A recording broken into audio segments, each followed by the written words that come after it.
went for an early morning walk in Kraków. As I walked, I made my way toward Wawel Hill, a fortified hilltop with a castle complex and the cathedral on top.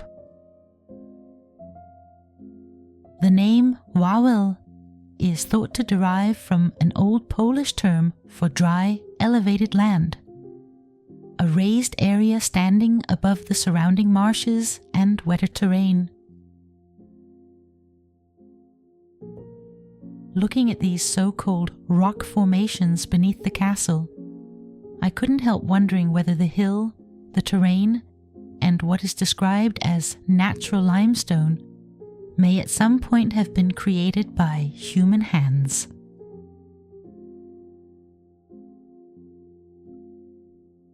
I began wondering what kind of material we are really seeing here.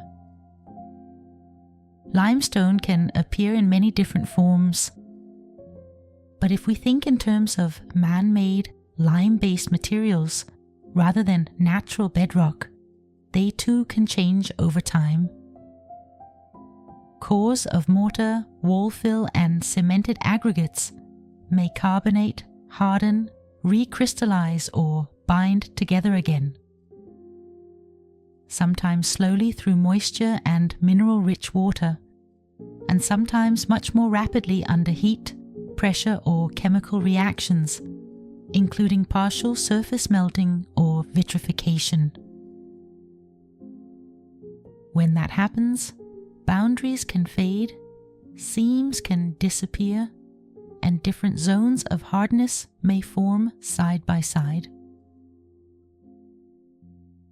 In other situations, mineral-rich water may deposit new calcified layers over existing structures and partly seal them in, meaning that what we see on the surface may be both natural deposition and a possible underlying structure at the same time. Even fossil fragments do not always tell a simple story. They may also be redeposited or secondarily cemented into a later mass, rather than belonging to an original geological layer. What strikes me here, as in many other places I visit, is how the story is presented as clear and settled. Natural limestone below, later architecture above. But when you stand in front of it, the physical reality doesn't feel that simple. And I'm not fixed on a single interpretation. I'm open to different possibilities. I can understand the argument that a raised hill would offer strategic defense, and that people might have used material from the very mass we call rock, shaping the walls so that everything blends together. But even if we accept that explanation, it still doesn't tell us whether those who built here were already building on something older, something originally man-made, but which by their time had already been mistaken and treated as natural stone.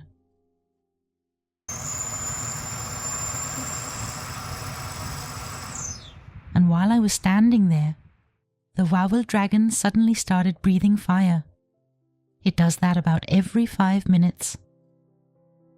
The sculpture stands at the base of the rock and connects to the old legend of the Dragon of Wawel, who terrorized the city until a young man tricked it with a lamb filled with sulfur and tar.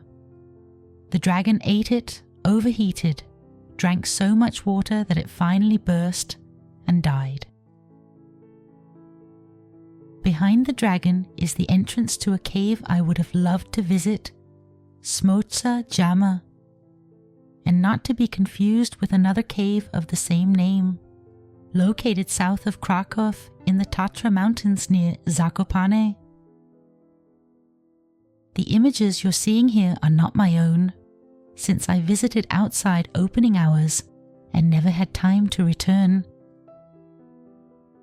The cave is described as a natural limestone cave. It is about 270 meters long and contains 3 main chambers connected by a network of passages. Only a section of it is open to visitors, while the remaining parts of the cave are closed to the public. Even though I wasn't able to go inside the dragon's den, Smocza Jama, I did get the opportunity to go beneath Wawel Hill from another direction. You enter this underground space from the castle square on top of Wawel Hill through one of the palace wings, and from there the route continues down into the rooms beneath the castle. Down here, several layers of construction lie on top of one another, hidden inside the structure through centuries of rebuilding. Unlike the Dragon's Cave, this underground area is considered man-made, rather than part of the so-called natural limestone cave system. Today the place is known as Lost Wawel, or Wawel Underground. The most striking architectural feature in this area is the rotunda, dated to the 10th to 11th century and regarded as the most important surviving structure here. It was excavated in 1917 to 1918, and parts of it were partially reconstructed at that time to make the original form readable. Some of the masonry is original, while other sections were added to indicate the shape the building is believed to have had. Yet its position and the layers surrounding it still tell a story of construction built upon construction. And once again the same question appears, just as in so many other places around the world. Why do we keep building on top of what was already here? In fact, a large part of Kraków is built on top of earlier city layers and ruins, with hidden architecture preserved beneath the modern streets. So Kraków is not only a historic city on the surface, much of its past is still buried in the ground below. I didn't get the chance to explore much of Krakow's underground on this visit.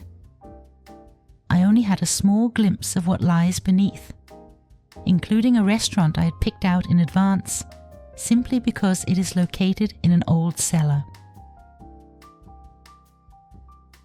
I went there for the building rather than the food. And as a bonus, the food turned out to be some of the best I've had in a long time.